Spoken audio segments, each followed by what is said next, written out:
Welcome into the Q&A segment of Transparent Conversations powered by LG. I'm Taylor Rooks, and today's topic is changing the narrative, mental health as performance enhancement for a more optimistic outlook. I'm thrilled to be joined today by our panelists, Dr. Brett Haskell, Jessica Gardner, and Luca Virgilio. Let's jump right in. All right, so for this Q&A portion, we have a bunch of questions that were submitted to us. We're going to start with you, Dr. Haskell. How would you advise student athletes interested in NIL opportunities to battle scrutiny online and maintain a positive social media presence?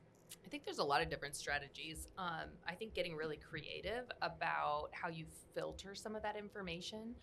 I really encourage people to have, especially when they're in season, because in season is probably when we're most vulnerable to criticism on social media, having some filtration system and maybe having a loved one or someone you really trust, or maybe even someone you hire, depending on kind of your NIL deals, to kind of go through and filter your DMs and manage your content a little bit so that it protects you from the things that are just not worth your emotional energy potentially, and maybe would be even detrimental to your performance. So really thinking about like, how do I creatively have some barriers and boundaries while still having a presence that's necessary when I have NIL responsibilities? Yeah, no, that's a great answer. Thank you so much. All right, this question is for everyone.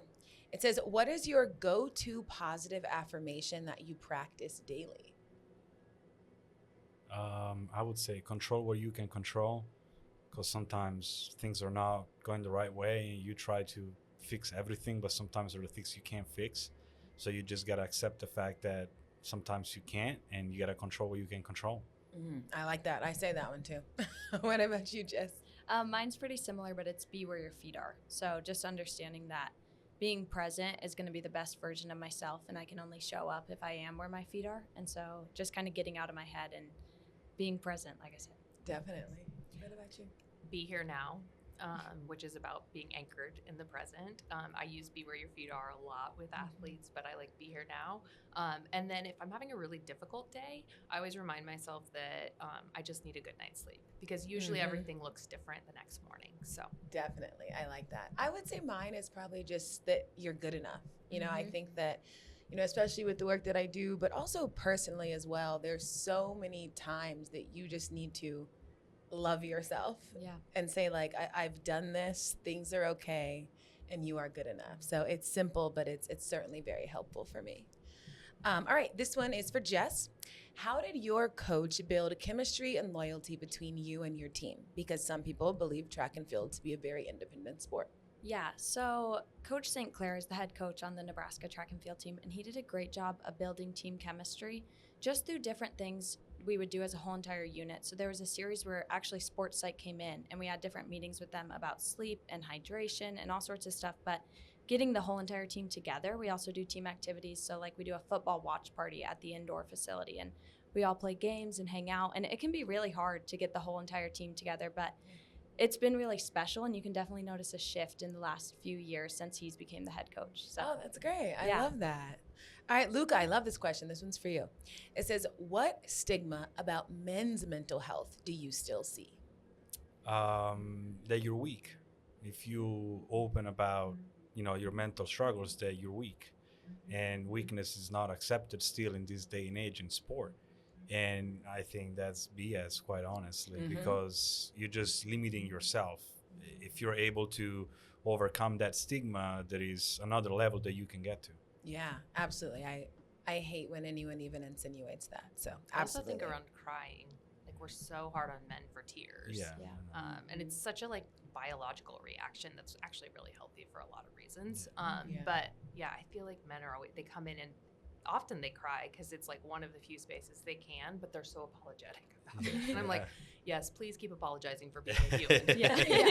Okay, I will say this is just a question I have because I'm interested now. Can you talk a little bit more about why like crying is biologically advantageous to you? Yeah, so it's kind of like, I mean, it's a cathartic, but cathartic from a neurological standpoint. And actually there's research that shows that the content of tears that are from sadness or joy are different than when our eyes water. So we're actually like extracting some chemical things that provide a sense of relief and kind of help you calm down. Interesting. See, I like getting sciencey. Yeah. All right, we have two more. Jess, this one's for you. What do you wish you had known your freshman year that you did not learn until your senior year? Well, I was actually reflecting on this after I graduated of just what I learned over the years and who I've become.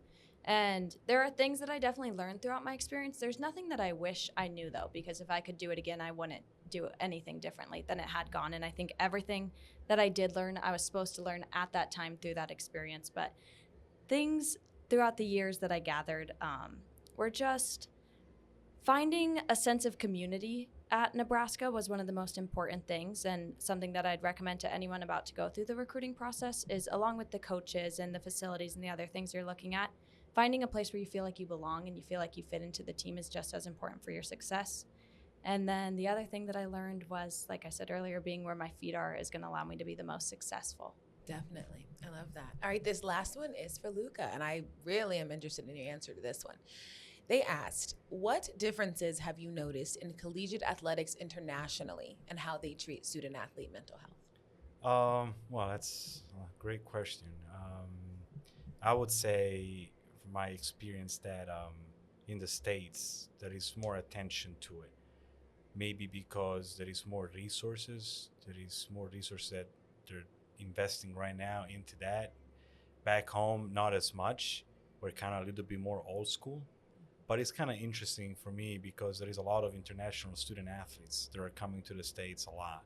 And if it's hard for your American student athletes, it's even harder for international student athletes just because they're going to a completely different place that they have no idea, their culture, their nothing. I mean, it was for me, I wasn't a student athlete, but I moved to the States 10 years ago and it was quite of an adjustment. So I think that international student athletes need a little bit more attention than even the American student athlete, just because it's even more challenging for them. Yeah, it's even more of just like a cultural shift. Yes. Yeah. Yes. Even down to the food. Yeah. Like, the food is so different. Like, imagine an Italian guy that comes to Yeah. Nebraska and is like, I'm going to go out for pizza. And then you find out that Domino's is the best pizza in town. That's an adjustment, you know, but you got to get used to it. But It's just the if you reality. think about it from a mental health standpoint too, our gut is so important to the way our Yes. brain functions, and there's actually as much information going from our gut and our heart up to our brain as there is from our brain down. And so, Wow. so if you're having a strong reaction to foods, which we've had some international students who have a really negative physiological reaction to Yeah. the foods here in the U.S. because there's more additives and other Yeah. things. I'm Yeah. just not gonna get one. And so they'll have this really strong reaction, and that affects just how your brain functions at Yeah. a very basic level. 100%. Yeah. Oh, wow. Well, I mean, great answers. Again, I learned a lot. No, thank you all so much for your time. This was Thank truly you. amazing. Thank you. It was great. Yeah.